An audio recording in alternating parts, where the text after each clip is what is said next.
It's Chris O. Just dragging it back to my door now. I'm just about there. See, I've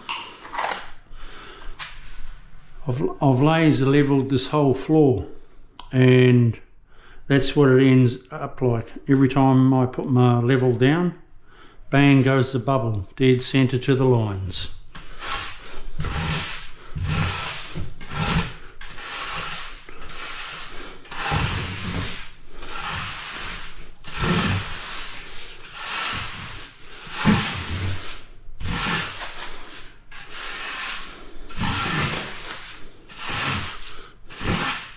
When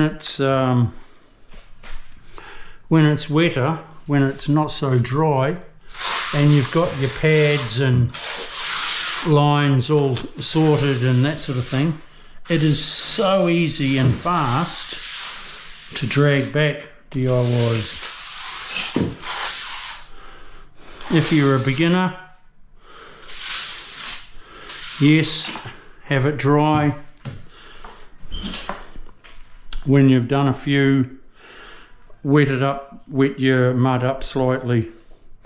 It's way easier, way quicker than having it dry all the time. See you soon. Don't forget to press that subscribe button, boof, and that thumbs up, smash that as well. See you on the next one.